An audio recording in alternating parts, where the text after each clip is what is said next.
घना अंधेरा था। चारों ओर फैले ऊंचे ऊंचे पेड़ों की शाखाएं आपस में उलझकर मानो आसमान को निगल गई हों। ठंडी हवा में पत्तों की सरसराहट किसी अनजानी फुसफुसाहट जैसी लग रही थी। जंगल की गहराई में जाते जाते रोशनी धीरे धीरे कम हो रही थी और बीच बीच में काई से ढके पत्थरों पर अजीब सी चमक झलक जाती थी। जंगल की गहराई में 6 परछाइयां चल रही थीं। करीब से देखने पर साफ था ये सब 15-16 साल के बच्चे थे। सबसे आगे चल रहा था अर्जुन। उसके काले घने बाल कंधों तक आते थे। गहरी आंखों में दृढ़ता चमक रही थी। उसने काला कवच पहन रखा था और हाथ में चमकती हुई तलवार थी। उसके दाएं चल रहा था रुद्र, लंबा और मजबूत। उसकी पीठ पर झूलता हुआ एक बड़ा सा धनुष और तरकश भरा हुआ आग जैसे चमकते तीर। उसकी निगाहें हमेशा चारों तरफ घूम रही थीं। पीछे था कबीर, दुबला पतला लेकिन नुकीले नक्श वाला। उसके हाथ में साधारण सी तलवार थी और वह उसे कसकर पकड़े हुए था। चौथा था विराज। उसके हाथ में चौड़ी ढाल और दूसरी तरफ तलवार थी। उसकी चाल और चेहरे की गंभीरता से साफ था कि वह सबसे ज्यादा सतर्क था। लड़कों के पीछे 2 लड़कियां चल रही थीं। पहली थी प्रांशा, लंबे काले बाल जो उसकी पीठ तक लटक रहे थे।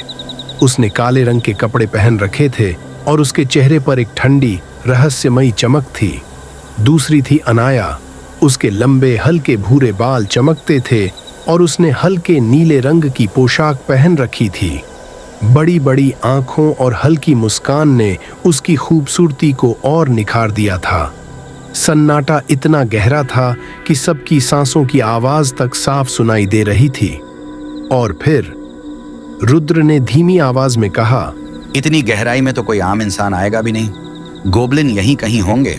कबीर ने तलवार को कसते हुए हल्की मुस्कान दी और बोला, तो आज आखिरकार हमारी ट्रेनिंग का असली इम्तिहान शुरू होगा, है ना?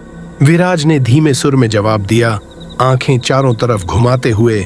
बात मजाक की नहीं है कबीर। गोब्लिन छोटे होते हैं लेकिन बहुत चालाक। अगर एक भी बच निकला तो बाकी झुंड को बुला लेगा। अनाया ने अपने हल्के भूरे बाल पीछे करते हुए हल्की घबराहट से कहा, मुझे अब भी यकीन नहीं हो रहा कि हम सच में गॉब्लिन हंट पर हैं। प्रांशा की आवाज ठंडी थी लेकिन आंखों में चमक थी। वो बोली, डरने की जरूरत नहीं है अनाया। बस जैसे ही सामने आए मैं सबसे पहले वार करूंगी।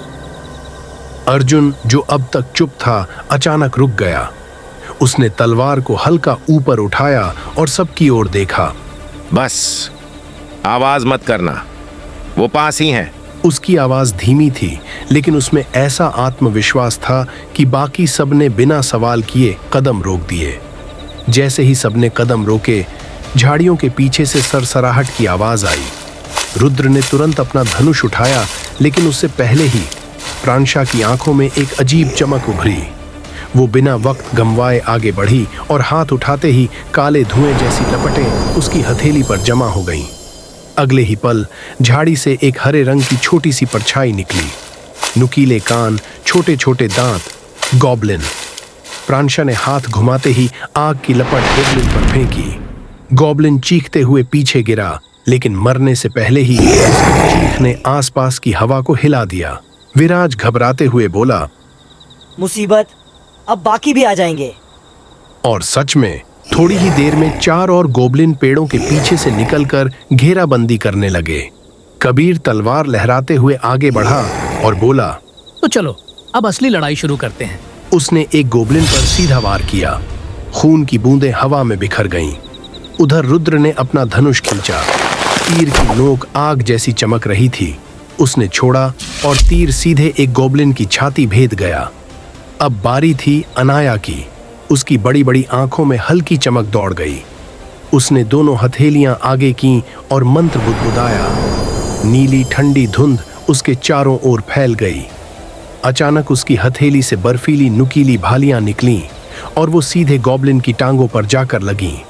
गॉब्लिन बर्फ में जकड़ गया, चीखता हुआ जमीन पर गिर पड़ा।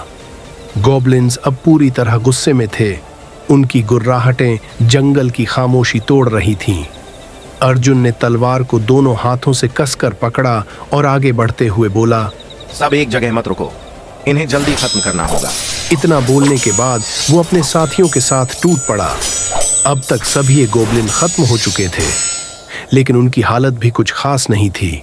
सभी ने मिलकर गोब्लिन के जादुई क्रिस्टल निकाले और सामान समेटकर आग जलाकर कुछ देर आराम करने का सोचा। अभी उन्होंने चैन की सांस ली ही थी कि तभी जंगल से एक जोरदार हॉल सुनाई दी। वो सब खड़े होकर चौकन्ना हो गए।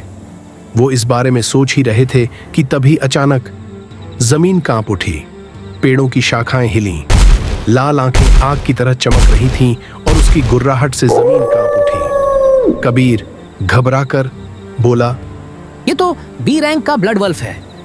विराज ने ढाल उठाई। रुद्र ने तुरंत जलता हुआ तीर छोड़ा। तीर उसकी कंधे में धंसा, खून टपका, पर भेड़िए ने और जोर से दहाड़ मारी। प्रांशा ने अंधेरी लपटें छोड़ी, धुआं उसकी आंखों पर छाया।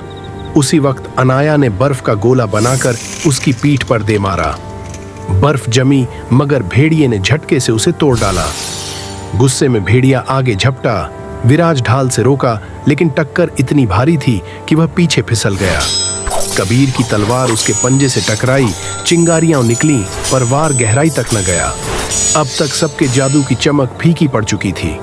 तीर कम हो गए थे, प्रांशा की लपटें धीमी हो गईं और अनाया के हाथ कांप रहे थे। सबकी सांसें भारी थीं और भेड़िया अब भी गरज रहा था।